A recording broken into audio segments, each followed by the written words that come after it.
গল্প হৃদয় দিয়ে হৃদয় ছুব। লেখনীতে রিয়া আফরোজ। পর্ব ৩। অভ্রর ফুঁসতে থাকা দেখে খুশি ভয়ে ঢোক গিলে বলল, আর কোনো কিছু কি বাকি পড়েছে অভ্র ভাই? শুধু ঘি আর মরিচটাই বাকি ছিল, মিশিয়ে আনব। খুশি, কিছু হয়েছে অভ্র ভাই? আচ্ছা বল তো কোন গাছের কাঠ বেশি শক্ত? ক ক কেন অভ্র ভাই? আরে বল না। আগে বলেন কেন? বললে তোকে আইসক্রিম কিনে দিব। ও এই ব্যাপার। আসলে অভ্র ভাই, মেহগনি গাছের কাঠ আর ঢাল দুটোই বেশি শক্ত। অভ্র আর কিছু বলল না, সোজা বাগানে চলে গেল। খুশি সেটা লক্ষ্য করেনি। সে অভ্রকে পেছনে হয়ে দাঁড়িয়ে বকবক করতে লাগল। তার কথা শেষ হতেই হঠাৎ পেছনে ঘুরে তাকিয়ে দেখল অভ্র নেই। এইদিকে দরজা লক থাকায় খুশি বের হতেও পারল না। তবে সে বেশ বুঝতে পারছে আজকে তার সাথে খারাপ কিছু ঘটতে যাচ্ছে। কিছুক্ষণের মধ্যেই অভ্র মোটা একটা ঢাল নিয়ে এলো পেছনে করে। আপাতত সে এটাই পেয়েছে বাগানে। তবে সেটা খুশিকে বুঝতে না দিয়ে বলল, কি যেন বলছিলি শুনি নাই, আবার বল। অভ্রর কথা শুনে খুশি নিদ্বিধায় বলতে লাগল, আসলে জানেন কি অভ্র ভাই? মরিচ ছাড়া তো তরকারি হয় না, ঘি না দিলে স্বাদ হয় না। তাই ভাবছিলাম কি এই দুইটা দিয়ে আবার পরিপূর্ণ করে বানিয়ে নিয়ে আসব। অভ্র শীতল কণ্ঠ বলল, আর বাকি রয়েছে শুধু সাপের বিষটা, তাই তো? একটা কাজ কর, সাপকে গলা টিপে ওই বিষটাও সাথে মিশিয়ে নিয়ে আসিস। এতে যদি আরেকটু সুস্বাদু হয়। এ মা, এটা কি বলেন অভ্র ভাই? আমি কি আপনাকে সাপের বিষ খাওয়াতে পারি বলেন? অভ্র দাঁত কটমটিয়ে বলল, আমি কি বাংলাদেশে তোর হাতে মার্ডার হতে এসেছি ইডিয়েট? কই না তো। অভ্র পেছনে থেকে লাঠিটা বের করে সামনে রাখল। খুশির আর বুঝতে বাকি নেই, নিশ্চয়ই কফিতে কিছু গন্ডগোল হয়েছে। তাই আগেভাগেই একটা বাহানা করে বলল, অভ্র ভাই আমার পড়া বাকি আছে, বই খুলে রেখেই চলে এসেছি, এখন যাই কেমন? খুশি বেরিয়ে যেতে নিলে অভ্র সামনে এসে বাধা হয়ে দাঁড়ায়। তারপর বলল, ভণ্ডামি কি মাঝে মাঝে করিস নাকি প্রতিদিন? 30 দিন না মানে মুখ ফসকে বেরিয়ে গিয়েছে। ওহ আচ্ছা, তাহলে বল তো 1 মাস কয়দিন? 16 দিন। Good, very good. এইবার বল তো পাগলা গারদে কার জন্য টিকিট কাটব, তোর নাকি আমার? আপনার। অভ্র এবার লাঠিটা হাতে নিয়েই পরপর বসিয়ে দিল 2 বাড়ি। খুশি হাউমাউ করে কান্না করে দিয়ে বলল, ভুল হয়ে গেছে অভ্র ভাই, আর এমন ভুল হবে না। এবার যদি বাঁচতে পারি এ জন্মে আপনাকে আর কফি খাওয়াবো না। আপনার জন্য বানানো কফির কসম এবারের মতো ক্ষমা করে দেন অভ্র ভাই। অভ্রর রুম ভেতর থেকে লাগানো, বাহিরে শব্দ আসার কোনো সূত্রপাত নেই। সেজন্য নিচ থেকে কারো শোনার চান্সও নেই খুশির শব্দ। ছাড় আমায় নৌশাদ, আজ এই পাগলকে জন্মের শিক্ষা দিব। আমাকে নাকি পিটিয়ে পাগলা গারদে নিয়ে যাবে? পাগল কয় কি? আজকে ওরে চিনাবো পাগলা গারদ কাকে বলে। দোস্ত বাদ দে না, এইটা তো পাগল। পাগলের সাথে কেউ মারামারি করে? রাস্তার লোকজন দেখলে কি ভাববে? তোর ওই রাস্তার লোকজনরে আমি পেছনে রাখি শালা। আমার 14 গোষ্ঠীরে পোগাল বলল আর তুই দাঁড়িয়ে তামাশা দেখছিলি? আরে দোস্ত শোন না, পাছায় 2টা লাথি দিব, যা শালা এখান থেকে। আরে শোন না এমন করছিস কেন? দিব। শাওন তেরে আসতেই নৌশাদ পিছিয়ে গেল। তারপর বলল, ঠিক আছে আমি গেলাম, বিকেলে পার্কে দেখা করিস কেমন? নৌশাদ চলো যাওয়ার পর শাওনও এক মুহূর্ত দেরি না করে চলে গেল চৌধুরী বাড়ির উদ্দেশ্যে। অতপর এদিকের নাস্তার পর্ব শেষ করে চৌধুরী কর্তারা যে যার যার কর্মক্ষেত্রের উদ্দেশ্যে বেরিয়ে পড়লেন। রেহানা চৌধুরী এখনও বসে রয়েছেন। সে শাওনের জন্য অপেক্ষা করছেন। মুহূর্তেই শাওন প্রবেশ করল চৌধুরী নিবাসে। শাওনকে দেখে রেহান কিছুটা স্বস্তি পেল। ডাকলেন নাজনীন বেগমকে। নাজনীন বেগম শাওনের জন্য নাস্তা এনে ডাইনিংয়ে রাখলেন। একবারে নাতিকে নিয়ে খাওয়া দাওয়া শেষ করে উঠলেন তিনি। রান্নাঘরে মরিয়ম বেগম রাফির জন্যও কিছু নাস্তা তুলে রেখেছে, কারণ ছেলেটা প্রতিদিন সকালে আসে ফুপির বাড়িতে নাস্তা করে যায়। শাওনের মতোই রাফিকে বেশ খাতির যত্ন করেন চৌধুরী গিন্নিরা, যতই হোক তাদের মেঝো জায়ের ভাইপো। হয়তো ছেলেটা এখন বেকার, তাও আসতে চায় না, শুধু মরিয়ম বেগমের জন্য আসতে হয়। শাওন খাওয়া দাওয়া শেষ করে রেহানার সঙ্গে ড্রয়িং রুমে গল্প জুড়ে দিয়েছে।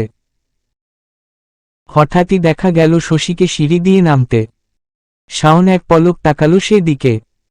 শশী মরিয়ম বেগমের উদ্দেশ্যে বলল, তার নাস্তাটা উপরেই পাঠিয়ে দিতে, সে আজকে উপরেই নাস্তা করবে। আচমকাই শাওনকে দেখে শশী একটু মুচকি হাসল। শাওন রেহার সাথে কথা বলার ফাঁকে শশীকে দেখে মুচকি মুচকি হাসছে। সে শশীকে ইশারায় বলল, আসব নাকি? শশী ইশারায় বারণ করল, এখন না। শশী জানে এই পাগল ছেলে এই বাড়িতে যেহেতু এসেছে একবার না একবার তার রুমে যাওয়ার পায়তারা করবেই। তারপর সেও চলে গেল নিজের রুমে। খুশির বিরক্তির ভারে চোখ, মুখ কুঁচকে আছে, রুমে বসে কান্না করছে। নাজনীন বেগম তেল গরম করে লাগিয়ে দিয়েছে। ব্যথা না কমায় তিনি স্প্রেও করে দিয়েছে। মেহগনি গাছের মোটা ঢালের বাড়িতে পায়ের পেশিতে কালশিটে দাগ হয়ে আছে খুশির। ব্যথায় পিঠ, পা অবশ প্রায়। খুশি পায়ে হাত রেখে কাঁদতে শুরু করল। তাকে কাঁদতে দেখে নাজনীন বেগম বললেন, কান্না করিস না মা, এই তো ভালো হয়ে যাবে। স্প্রে করে দিয়েছি, এখন ব্যথাটা কমে আসবে। নাজনীন বেগম খুশিকে শুইয়ে দিয়ে চলে গেলেন অব্রর রুমে। ভেতরে ঢুকতেই দৃষ্টি গেল আয়নায় চুল ঠিক করতে থাকা অব্রর দিকে। দেখে মনে হচ্ছে কোথাও একটা বেরোবে। তিনি একটু এগিয়ে গেলেন। হ্যাঁ রে বাবা, মেয়েটাকে এমনভাবে মারা কি খুবই প্রয়োজন ছিল? আয়নায় দৃষ্টি রেখেই অব্র বলল, অন্য কোনো প্রসঙ্গ থাকলে বলো, নয়তো গেলাম, আমার কাজ আছে। সামান্য একটা কফির জন্য এভাবে মারলি কেন মেয়েটাকে? আম্মু, যেটা বুঝো না সেটা নিয়ে কথা বলো না। তাহলে কোন বিষয় নিয়ে কথা বলবো? আপাতত কোনো বিষয় নিয়ে নয়। তাহলে তুই ঠিক করে দে কোন বিষয় নিয়ে বলবো। অব্র এইবার চাতে পিছন ফিরে বলল, আর কবে বুঝের হবে ও? কলেজে উঠেছে ও, এখন আর ছোট নয়। এত বছর কি করেছ তোমরা? বসিয়ে বসিয়ে ডিঙ্গি বানিয়েছ? একটা কাজও তো ভালো করে শিখাতে পারলে না, শুধু পারো রান্নাঘরে বসে বসে গল্প জুড়ে দিতে। তার মা চাচিরাই তো এমন, তাহলে সে আর কি শিখবে? এইগুলাই তো। সঙ্গে তো আছে আরেক অশিক্ষিত মূর্খমার্কা মহিলা। আমাকে কি যেন দিয়েছিল? সেরবত ওহহ সরি, শরবত দিতে এসছিল। কথাটা অব্র দাঁত কটমটিয়ে বলল। ছেলের কথায় নাজনীন বেগম আর আগ বাড়িয়ে কিছু বলতে চাইলেন না, কারণ একটা প্রশ্ন করতে না করতেই দু চারটে কথা শুনিয়ে দিল। অব্র রেগে আরও বলল, আপুর কয়দিন পর বিয়ে, এখন যদি ওকে একটা ডিম ভাজি করতে বলো সেটাও পারবে না। আর শশী, শুধু পড়াশোনা করলেই হবে? একটা কিছুই তো শিখাওনি। আর তোমাদের আদরের রানী খুশির কথা তো বাদই দিলাম, মেয়েগুলাকে কি বানিয়েছ তোমরা? কোনো খবর রাখো এরা কিভাবে চলাফেরা করছে? বাড়ির পুচকে তুলি থেকে শুরু করে প্রত্যেকটা মেয়ে প্রেম করে, শেষবব খবরই রাখো। কবে যেন সবগুলারে পিটিয়ে শুটকি বানিয়ে রোদে দিয়ে দেই। এগুলা কি বলছিস বাবা? নাক টিপলে দুধ বের হবে এরা করে প্রেম? পা লম্বা হয়ে গেছে, কেটে ফেলে রেখে দিব ঘরে।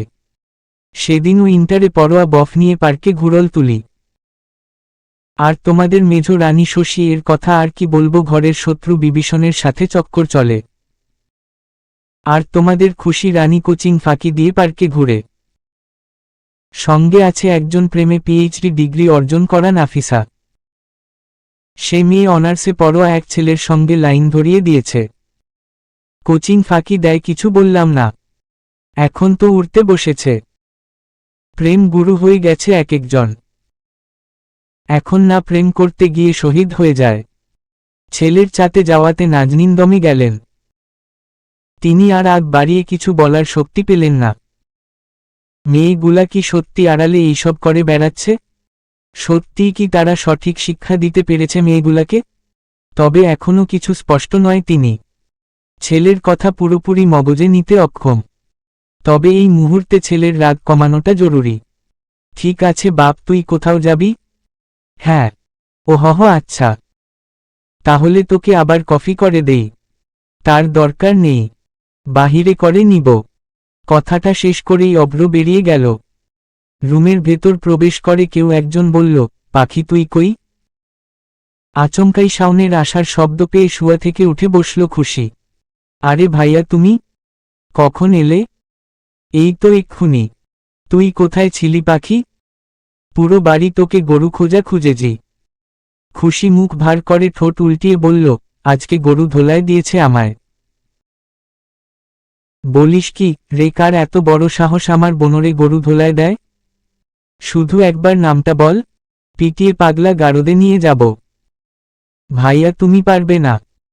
শুধু একবার নামটা বলে দেখ পাখি। ওকে আজ পাগলা গারদ ঘুরিয়ে নিয়ে আসবো আমি। বল, বল তাড়াতাড়ি নামটা বল। খুশি কান্না করে দিয়ে বলল, অভ্র ভাইয়া। হ্যাঁ, এবার বলো বিচারটা করে দিবে? শাওনের মুখে কোনো সাড়া শব্দ। এভাবে বরফের ন্যায় জমে থাকতে দেখে খুশি শাওনকে ঝাঁকিয়ে বলল, ও ভাইয়া, বলো না তুমি বিচারটা করে দিবে? তুমি তো অভ্র ভাইয়ের থেকে বড়।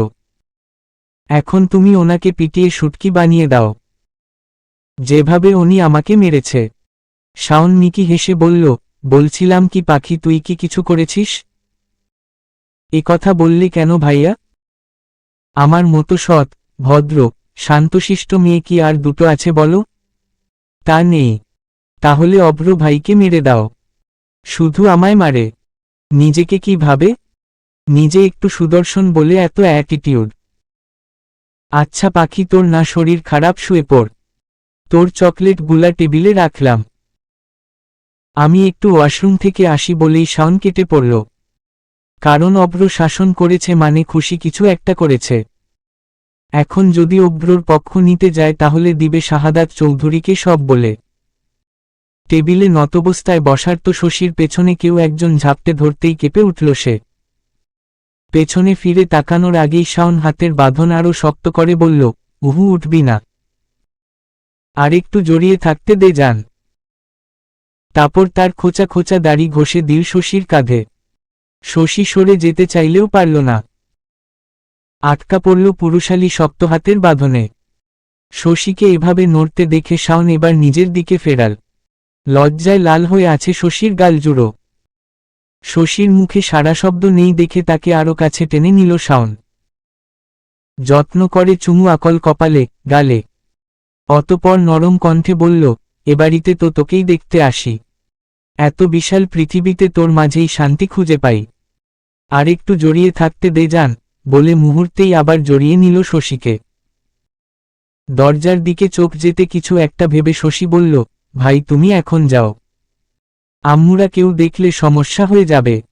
দরজাটাও খোলা। শাওন চাতে গেল। চাতে গেলে শাওনের মাথা ঠিক থাকে না। চাতে গিয়ে বলল, শালিহাই থেকে ভাই বানিয়ে দিলি।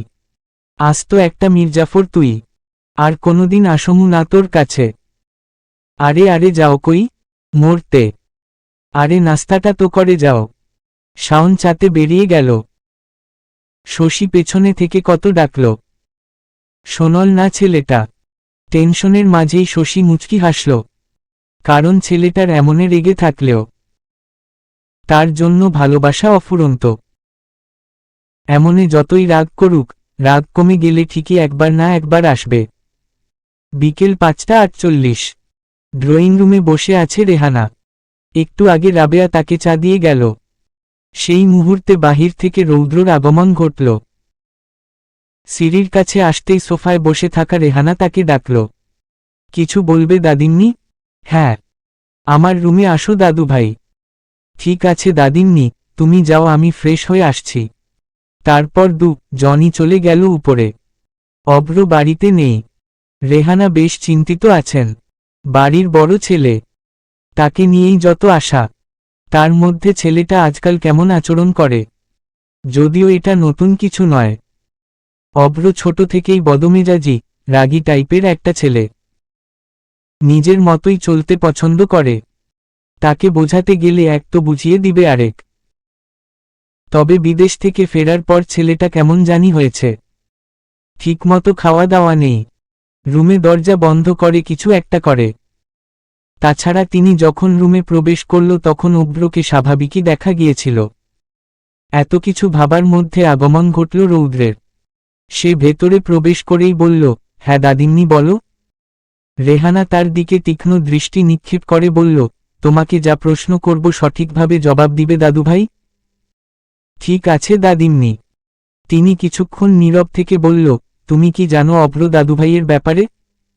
মানে সে কি করছে বর্তমানে? এ কথা বললে কেন দাদিমনি? তোমাকে যা বলেছি তার উত্তর দিবে। তুমি তো সঙ্গে ছিলে, তাহলে নিশ্চয়ই সব জানবে। রৌদ্র কিছু বলতে যাবে অমনি পর্দায় কারো একটা ছায়া দেখল। রৌদ্র বলতে গিয়েও থেমে গেল। কি হলো দাদুভাই? রৌদ্র যা বোঝার বুঝে নিল, তার বুঝতে কিছু বাকি নেই। অতপর চুপ করে কিছু একটা ভেবে উত্তর দিল, দাদিমনি আমি তোমায় দুইটা অপশন দিব। অপশন 1 তুমি ভালো কোনো খবর শুনতে চাও, নাকি অপশন 2 খারাপটা? তবে যাই বলো যে কোনো একটা শুনতে হবে। এখন তুমি ডিসাইড করো কোনটা শুনতে চাও। রৌদ্র মুখে এমন কথা শুনে চুপসে গেল রেহানার মুখ। তিনি শীতল দৃষ্টি নিক্ষেপ করে বললেন, ভালোটাই বলো দাদুভাই। আমিও শুনতে চাই আমার বড় দাদুভাইয়ের ব্যাপারে। রৌদ্র অন্যদিকে মুখ ফিরে বলল, তোমার নাতি সৎ পথেই আছে, চিন্তা করো না দাদিমনি। শুধু একটা কথায় বলবো, তোমার নাতি উত্তম কিছুই করছে। সে উত্তমটা কি যদি একবার বলতে দাদুভাই? রৌদ্র মুচকি হাসল। সেটা যদি বলার হতো দাদিমনি আমি কবেই বলে দিতাম। প্লিজ আর এ প্রসঙ্গে কিছু জিজ্ঞেস করবে না। আমার যতটুকু বলার সামর্থ্য ছিল আমি বলে দিয়েছি। আর কিছু জিজ্ঞেস করো না দাদিমনি। ঠিক আছে আর কিছু জিজ্ঞেস করলাম না দাদুভাই। তবে একটা কথায় মাথায় রেখো তোমরা চৌধুরী বাড়ির অমূল্য রত্ন। তোমরা সহি সালামতে থাকো, এটাই কামনা করি। আর যা করবে ভেবে চিনতে পথ হাঁটবে। চিন্তা করো না দাদিমনি। তারপর রৌদ্র মুখে মলিন হাসি নিয়ে বেরিয়ে গেল। দরজা ঠেলে রুমে ঢুকলেন নাজনীন বেগম। তাকে দেখে খুশি উঠে বসল। তিনি পাশে বসেই খুশির মাথায় হাত রাখলেন। নাজনীন বেগমের মুখপানে তাকিয়ে খুশি হাসল। কত মিষ্টি হাসি বড় আম্মুর, কত আদর যত্ন করে আমায়। ঈশ্বর যদি আমার আম্মু এমন হতো। কেন যে আম্মু আমায় শুধু এত বকাবকি করে? খুশির ভাবনার মাঝেই আগ বাড়িয়ে নাজনীন বেগম বললেন, খুশিমা একটা কথা বলবি আমায়? হ্যাঁ বড় আম্মু বলো। সত্যি বলবি মা? খুশি নাজনীন বেগমের কোলে মাথা রেখে বলল, সত্যি। তুই কি কাউকে পছন্দ করিস মা? কথাটা শুনে খুশির তুলতুলে গালের হাসি নিমিষেই মিলিয়ে গেল। মাথা তুলে বলল, এ কথা বললে কেন বড় আম্মু? তুই আগে আমার কথার উত্তর দে। খুশি কিছু একটা ভেবে বলল, সত্যি কথা বলবো বড় আম্মু। হ্যাঁ ঠিক আছে শুনো, গত 1 সপ্তাহ যাবৎ এক ছেলে নাফিসার পিছনে ঘুরঘুর করছিল। নাফিসা প্রথমে রাজি হয়নি, তবে ছেলেটা ওকে থ্রেট দিয়েছিল ওর বন্ধুর সঙ্গে আমি রিলেশন না করলে নাফিসার ক্ষতি করে দিবে। আর সেদিন দেখা করতে যাওয়ায় অভ্র ভাইয়ের ফ্রেন্ড ইরফান ভাই দেখে ফেলেছিল। সেদিন সুযোগ বুঝে কেটে পড়ায় বেঁচে গিয়েছিলাম। তবে অভ্র ভাই আমাদের সেখানে খুঁজেছি, পায়নি। পেলে শরীর হাড়গুড় আর আস্ত থাকত না। বলিস কি রে মা? হ্যাঁ বড় আম্মু। তবে বিশ্বাস করো আমি কোনো ছেলের সঙ্গে প্রেম করিনি। আম্মুকে এই কথা বলবে না প্লিজ, মেয়েরাই ফেলবে, মেজো জানবে না। তবে তুই যেহেতু নির্দোষ সেখানে কিচ্ছু হবে না। একদম চিন্তা করিস না মা, আমি আছি তোর সঙ্গে। তারই মধ্যে প্রবেশ করলেন মরিয়ম বেগম সঙ্গে খুশির ছোট চাচি শিরিন বেগম। পরপর এসে ঢুকল রেহান, রূপকথা, শশী আর তুলি। রেহানা চৌধুরী বসলেন পাশে খুশির পাশে, আর বাকিরা সাইটে দড়িয়ে রইলেন। শাশুড়িকে দেখে নাজনীন বেগমও উঠে দাঁড়ালেন। মরিয়ম বেগম শাশুড়ি পাশে থাকায় কিছু বললেন না মেয়েকে। রেহানা মলিন কণ্ঠে বললেন, তোমার ব্যথা কমেছে দিদিভাই? খুশি এক পলক মরিয়ম বেগমের দিকে দৃষ্টি নিক্ষেপ করে আবার তাকালো রেহানার দিকে। সেও মলিন কণ্ঠে বলল, হ্যাঁ দাদিমনি। রেহানা আবার খুশির পাটা ভালো করে চোখ বুলিয়ে পরখ করল কালশিটে দাঁতগুলো। রেহানা এবার বেশ অসন্তুষ্ট। অভ্রর সঙ্গে এবারে তিনি কথা বলবেন? এভাবে সকাল সকাল মেয়েটাকে মারার কোনো মানে হয়? ঠিক আছে দিদিভাই, তুমি রেস্ট করো, আমরা আসি বলেই রেহানা বেরিয়ে গেল। পেছনে পেছনে নাজনীন বেগম আর শিরিন বেগমও। মরিয়ম বেগম একটু দাঁড়ালেন। এবার সত্যিই খারাপ লাগল মেয়েটার জন্য। তিনিও মেয়ের মাথায় হাত বুলিয়ে চলে গেলেন। বড়রা চলে যেতেই তিন বোন এসে বসল খুশির পাশে। শশী রেগে জিজ্ঞেস করল, হ্যাঁ রে, কিছুক্ষণের মধ্যে তুই আবার কি করে বসলি? যার জন্য মার পড়ল পিঠে? নিশ্চয়ই উল্টো পাল্টা কিছু করেছিস? তা নয়তো অভ্র ভাই তোকে এভাবে মারবে কেন? মাঝখানে আগ বাড়িয়ে রূপকথা বলল, বকছিস কেন মেয়েটাকে? দেখছিস না ব্যথা পেয়েছে? খুশির মাথায় হাত বুলিয়ে বলল, কি করেছিস বুনু তুই? আমার কাছে বল তো নির্দ্বিধায়। তেমন কিছু করিনি আপু। তাহলে? শুধু আমার কাছে এক মগ কফি চেয়েছিল অভ্র ভাই, আমি এনেও দিলাম। এরপর শুধুই শুধুই মারল। কথাটা শুনে তিন বোন একে অপরের মুখে চাওয়াচাওয়ি করল। তারা বেশ বুঝতে পারল কফিতেই কিছু গোলমেলে হয়েছে। রূপকথা সবার উদ্দেশ্যে বলল, সবাই চল, খুশির এখন রেস্টের প্রয়োজন। তারপর খুশির গালে হাত ছুঁয়ে মিষ্টি হেসেই চলে গেল রূপকথা। পেছনে পেছনে শশী আর তুলি। পায়ের ব্যথায় ঘুমও আসছে না খুশির। একবার একদিক তো ওদিক হয়ে শুয়ে আছে। মাঝে মাঝে পায়ের ব্যথায় কান্নাও পাচ্ছে। পিঠতেও ব্যথা, তবে পিঠের তুলনায় পায়ে বেশি পড়েছে বাড়িগুলা। এভাবেই কিছুক্ষণ যাওয়াতে দরজায় কারো আসার শব্দ হল। কে? আপু এসেছ? তার কথার কোনোরকম উত্তর না পেল না সে। প্রথম বিরক্ত হলেও এখন ভয়ে ভয়ে লাগছে। সে কাপা গলায় আবারও বলল, কে এসেছে? কাছে কাউকে বসতে দেখে খুশি চিৎকার করতে যাবে অমনি একটা পুরুষালী হাত শক্ত করে তার মুখ চেপে ধরে। চুপ, একদম চুপ। কে? অভ্র লাইটটা অন করতেই খুশি ভ্যাবাচেকা খেয়ে গেল। আপনি? হুম আমি। এভাবে বানরের মতো লাফিয়ে চেঁচাচ্ছিস কেন? আসলে আমি ভেবেছিলাম ওই ছাটা এসেছে। অভ্র তীক্ষ্ণ দৃষ্টিতে তাকিয়ে বলল, কোন ছাটা? ওই যে প্রতিরাতে আসে। অভ্র হাঁটু গেড়ে বসে বলল, বাজে না বকে, পাটা দেখা। কোন পা? আমার পা? আপনার পা তো আপনার পাই আছে, তাহলে আমি দেখাবো কিভাবে? আরও কয়েক ঘা পরলেই বুঝতে পারবি কিভাবে দেখাতে হয়।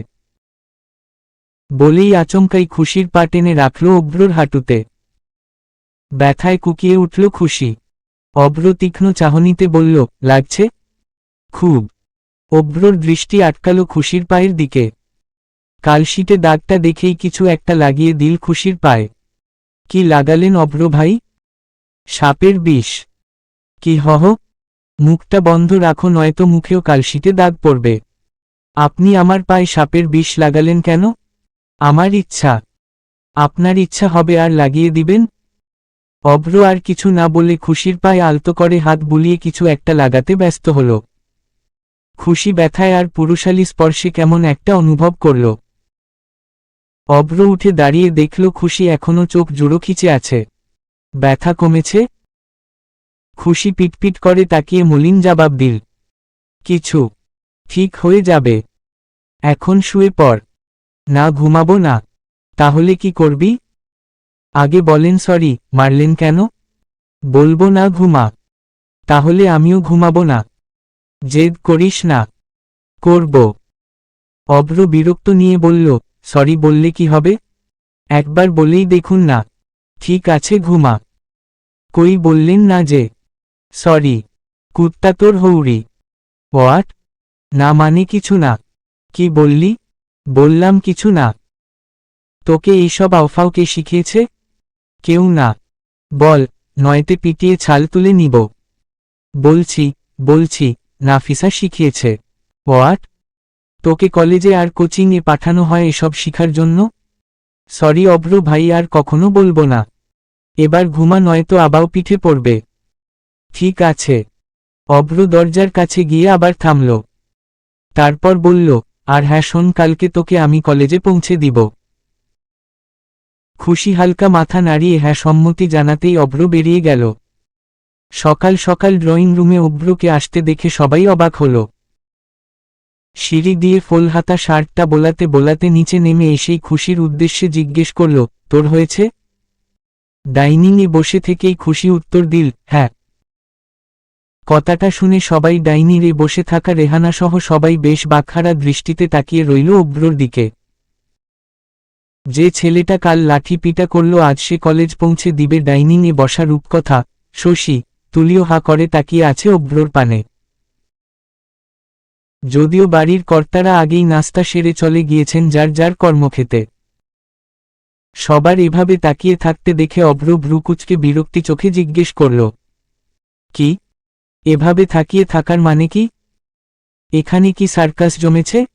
সঙ্গে সঙ্গে সবাই নড়েচড়ে বসল। ডাইনিংয়ে বসা রেহানা জিজ্ঞেস করল, দাদুভাই তুমি পৌঁছে দিবে দিদিভাইকে? হ্যাঁ কেন? না মানে এমনি। অভ্র বিরক্তি চোখে খুশিকে আরেকবার ডাকল। বেলা বাজে সকাল 8:20। খুশিকে তাড়া দিয়েই সে পার্কিং লটের দিকে গেল। পেছনে পেছনে খুশিও পৌঁছে গেল। অভ্র একটা হেলমেট খুশির হাতে দিয়ে বলল, এটা পরে নে মাথায়। খুশি হেলমেটটা পরেই উঠে বসল বাইকে। খুশিকে এভাবে কাচুমাচু হতে দেখে অভ্র গম্ভীর কণ্ঠে বলল, এখন কি মার্ডার কেসে আমাকে ফাঁসাতে চাস আমাকে? কেন অভ্র ভাই? ধরে বসো। কোথায়? আমার পায়ে। এ বাবা, পায়ে আবার কিভাবে ধরে বসবো? ইডিয়েট, আমায় ধরে বসতে বলছি। এটাও বলে দিতে হয়? ওহহ, আমি বুঝতে পারিনি। অভ্র আর কিছু না বলে বাইক স্টিয়ারিং দিল। 9টায় এসে খুশির কলেজের সামনে বাইক থামল। হেলমেট খুলে অভ্র বলল, নাম। খুশি চুপচাপ নেমে পড়ল। কলেজের গেটের দিকে পা বাড়ালে অভ্র গম্ভীর কণ্ঠে বলল, দাঁড়া। কিছু বলবেন অভ্র ভাই? কলেজ শেষ হবে কয়টায়? 2টায়। ঠিক আছে, আমি নিতে আসব। যদি এদিক ওদিক দেখি তো পুরো মেহগনি গাছটাই তোর পিঠে ভাঙব, মাথায় থাকে যেন। আর হ্যাঁ, তোর ফোনটা দ। আমার? না, তোর বান্ধবীর। ওরটা নিবেন কেন? তুই ফোনটা দিবি? ব্যাগ থেকে ফোনটা বের করে খুশি অভ্রর হাতে দিল। কিছু একটা করে অভ্র ফোনটা আবার খুশির হাতে দিল। নাম্বার সেভ করে দিয়েছি। কলেজ ছুটি হলে কল দিবি বলেই অভ্র আবার বাইকে উঠে স্টিয়ারিং দিল। অভ্র চলে যেতেই খুশি ফোনের স্ক্রিনে চোখ ভোলাল। স্পষ্ট বড় অক্ষরে লেখা অ্যাভ্রো। তখন সে লেখাটা ডিলিট করে সেখানে বসিয়ে দিল অভদ্র পুরুষ লিখেই খিলখিলিয়ে হাসল। ঠিক তখনই পেছনে থেকে কেউ একজন তার কাঁধে হাত রাখতেই পিছন ফিরে তাকাল। কিরে খুশি, কয়দিন ধরে কলেজ আসিস না, কোচিংয়ে আসিস না, এমনকি কল দিলেও পাওয়া যায় না, ব্যাপার কি? তা আজকে বিকেলে কলেজ শেষে পার্কে যাবি তো? যে ছেলেটা প্রপোজ করেছিল সে ছেলেটা দেখা করতে আসবে। আর তার ফ্রেন্ডও আসবে, যে তোকে পছন্দ করে। সেদিন তো ইরফান ভাইয়ের জন্য পালিয়ে গিয়েছিলি। ওনাকে এত ভয় পাস কেন বলতো?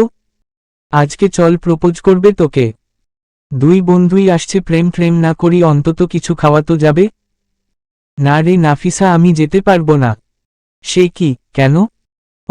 অভ্র ভাই এসেছে। আরে এটা ব্যাপার কি হহ? অভ্র ভাই? উনি কবে আসলো? 2 দিন হলো। ও মাইরি, কেস খেয়ে গেলাম। তাই বলছি এসব ভণ্ডামি বাদ দিয়ে ভালো হয়ে যা, নয়তো আমার সাথে তোরও উপরে যাওয়ার টিকিটটা কেটে রাখতে হবে। না জানু, আমি উপরে যেতে চাই না। তাহলে ভণ্ডামি বাদ দিয়ে ভালো হয়ে যা।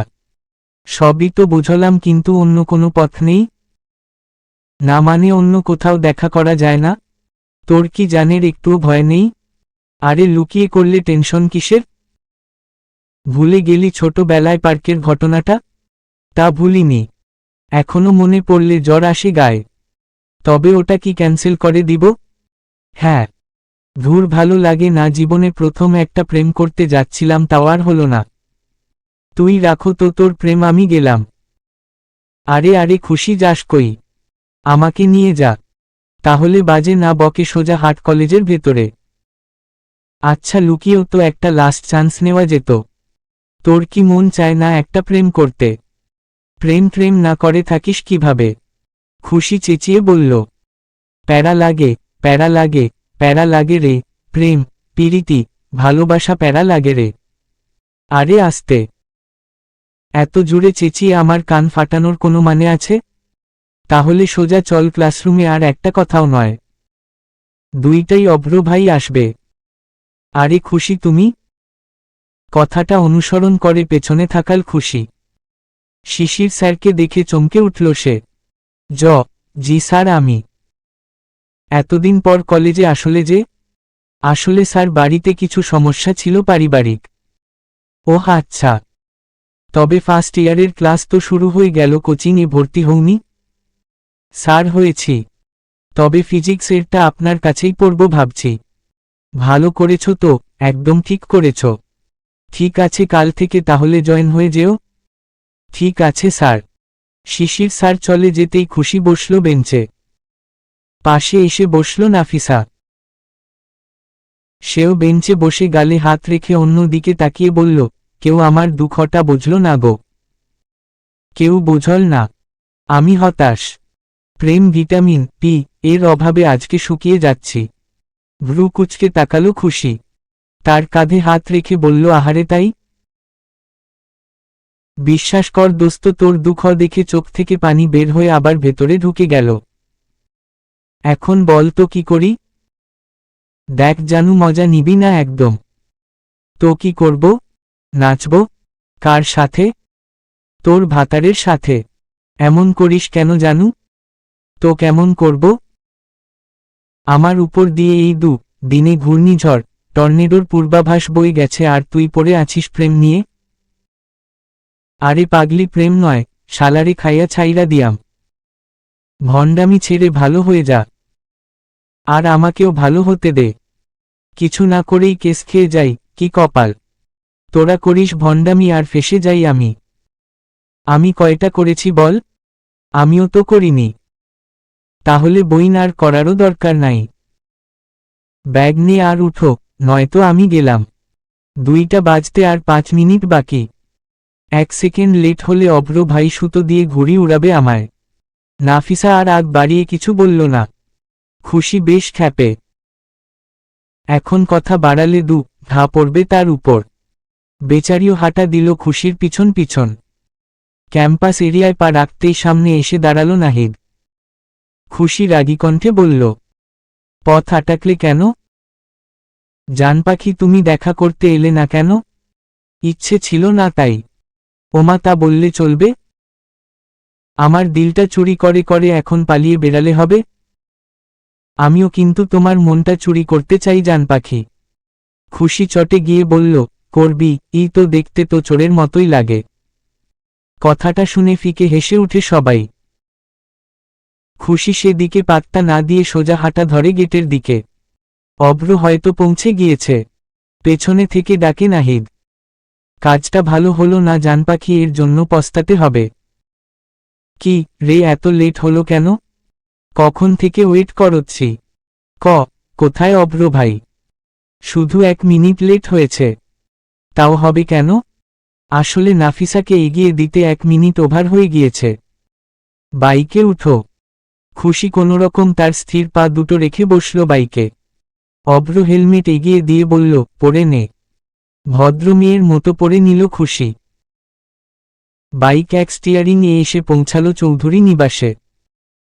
অভ্র বাইকে দাঁড় করিয়ে বলল, তুই ভেতরে যা, আমি পরে আসছি। ঠিক আছে অভ্র ভাই। খুশি নিজের রুমের দিকে চলে গেল। এইদিকে ড্রয়িং রুমে আলোচনা বসেছে।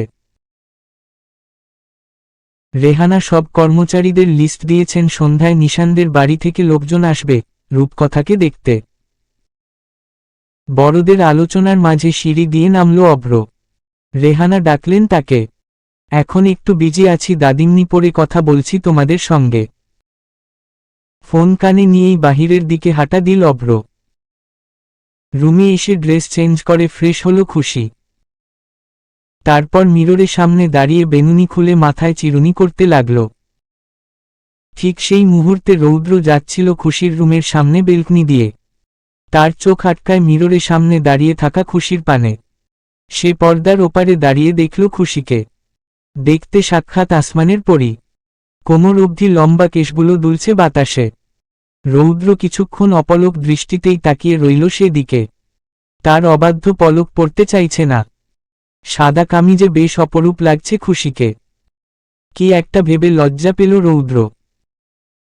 তার এলোমেলো দৃশ্য সরিয়ে ঠোঁট কামড়ে হেসে আবার তাকালো সেদিকে দৃষ্টি রেখেই রৌদ্রর মন বলল, ওই বেনি খুলে এলো চুলে, আসো যখন দেখি, এই পরাণ জুড়ে ডাইকা চলে বাক বাকুম পাখি। সে অস্থির মনে ছুটে গেল নিজের রুমের দিকে।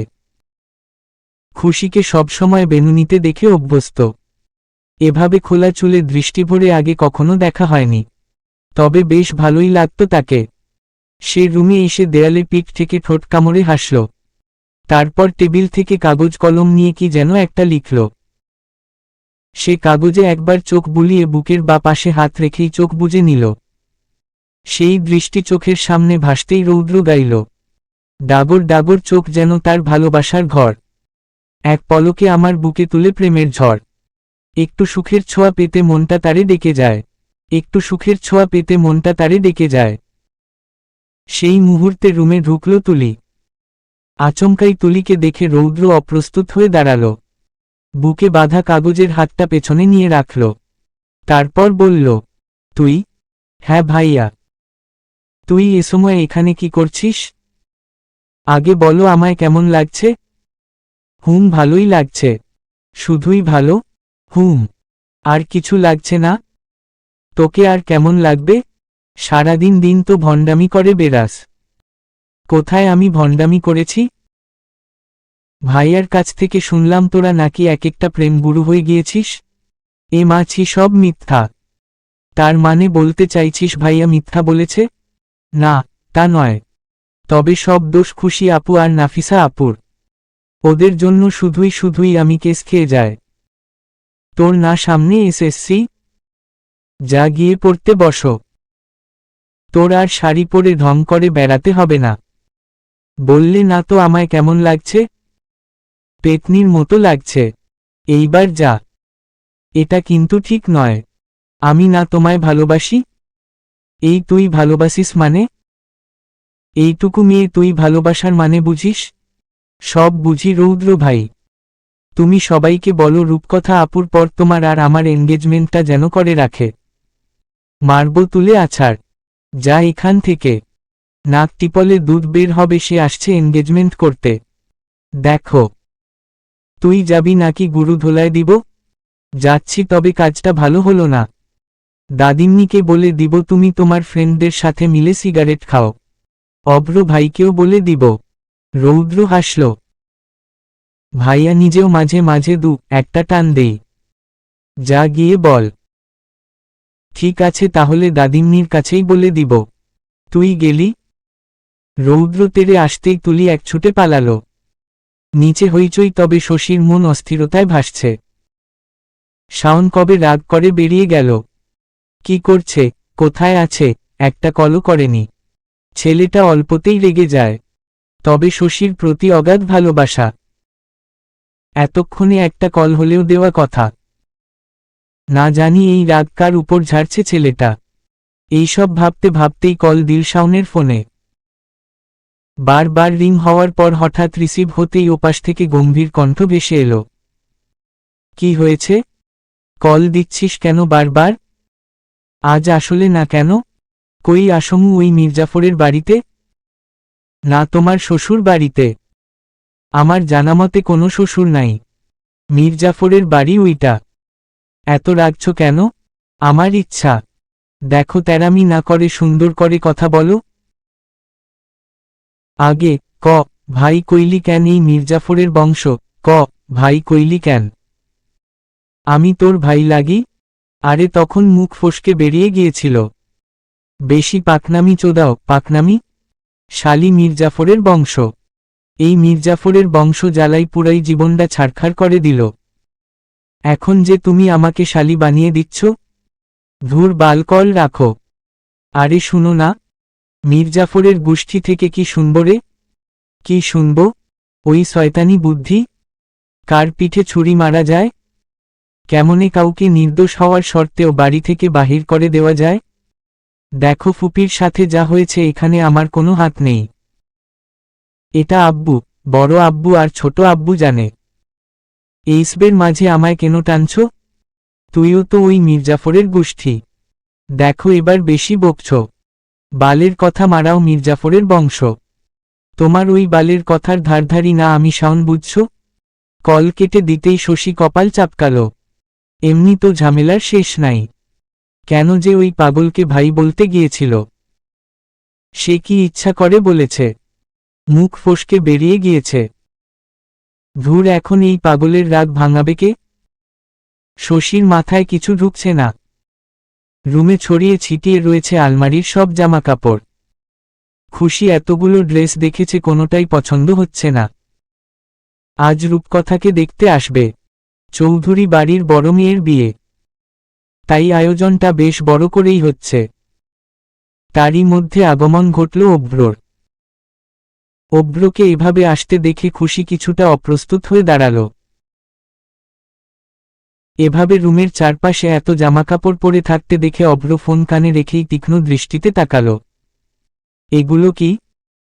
আসলে কোনো ড্রেসই পছন্দ হচ্ছিল না অভ্র ভাই। অভ্র হাতে থাকা শপিং ব্যাগটা এগিয়ে দিয়ে বলল, এটা পরিস আজকে। খুশি অবাক দৃষ্টিতে তাকাল। আমার জন্য?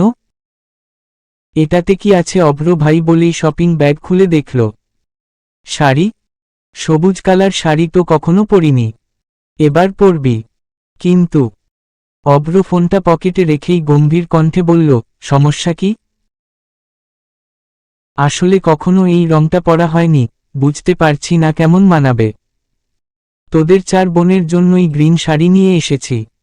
আফটার অল কালারটা আমার পছন্দের। আপু আমার দেওয়া শাড়িটাই পরছে। তুই, শশী, তুলিও পরবি। ফ্যামিলি পিক তোলা হবে। অভ্র ভাই, আমি পিঙ্ক কালার একটা 3 পিস রেখেছিলাম, ভেবেছিলাম আপুর এনগেজমেন্টের দিন পরব। অভ্র দৃষ্টি গম্ভীর রেখে কটমট করে বলল, তোর সমস্যা কি? বাকি 3 জন পরতে পারলে তোর এত অজুহাত কিসের? কালারটা অসাধারণ, তাছাড়া তোর ফর্সা গায়ে বেশ মানাবে। তোরা মেয়ে জাত আসলেই ছাগল। কোনটা মানায় না মানায় বুঝতে পারিস না। হুমায়ুন আহমেদ স্যার একটা কথা বলেছিল, সবুজ শাড়িতে মেয়েদের খুব মানায়, কিন্তু মেয়েরা কেন জানি এই সবুজ রংটাই পছন্দ করে না। খুশি আর কথা বাড়াল না। অভ্র চলে গেল নিজের রুমের দিকে। রুমে বসে মাথায় হাত ঠেকিয়ে শুয়ে রইল রেহানা। ঢুকল রৌদ্র, তার কণ্ঠে মধুমাখা। আসবো দাদিমনি? কপাল থেকে হাত সরাল রেহানা। হ্যাঁ আসো দাদু ভাই। রৌদ্র মিষ্টি হাসল। বলল, তোমার সঙ্গে কিছু কথা ছিল দাদিমি। জানি না রাখবে কতটা, তাও আশা নিয়ে এলাম। রেহানা মৃদু হসল। তুমি আশা নিয়ে এসেছো দাদু ভাই, তোমার আশা কি ফেলে দেওয়া যায়? বলো তুমি কি বলতে চাও? আজকে তোমার কাছে একটা প্রস্তাব রাখবো, রাখবে? রেহানার মুখে মিষ্টি হাসল। বলে ফেলো দাদু ভাই। রৌদ্র বুঝতে পারল না কিভাবে শুরু করবে। তাকে কাচুমাচু হতে দেখে রেহানা আবার জিজ্ঞেস করল, তুমি কিছু বলতে চাও দাদু ভাই? নীরব পরিস্থিতি। রৌদ্র থেমে বলল, দাদিমনি। কথাটা বলার আগেই নাজনীন বেগম দৌড়ে আসলেন। দুজনই তাকালো সে দিকে। কি হয়েছে বড় বৌমা? মা নিচে নিশান বাবারা এসেছে, আপনাকে খুঁজছে। ঠিক আছে তুমি যাও, আমি আসছি। নাজনীন বেগম চলে যাওয়ার পর রেহানা মৃদু হেসে বললেন, দাদুভাই তোমার কথাখানা আমি সময় করে মনোযোগ দিয়ে শুনছি। এখন নিচে চলো। ঠিক আছে দাদিমনি, সমস্যা নেই। তুমি ওই দিকটা আগে দেখো, আমি বরং পরে বলছি। ড্রয়িং রুমে বরপক্ষের সম্মুখে বসে রইল রেহানা, এমদাদুল চৌধুরী, শাহাদাত চৌধুরী আর আরিফ চৌধুরী। তারা একে অপরকে বিয়ের ব্যাপারে আলোচনা করছে। চৌধুরী গিন্নিরা রান্নাঘরে ব্যস্ত। রূপকথাকে উপরে তৈরি করা হচ্ছে। তুলি শশী অভ্রর দেওয়া শাড়িটা পরেই রূপকথাকে তৈরি হতে সাহায্য করছে। এদিকে খুশির কোনো খবর নেই। মেয়েটা কখন রুমে গিয়েছিল তৈরি হবে বলে। চলবে।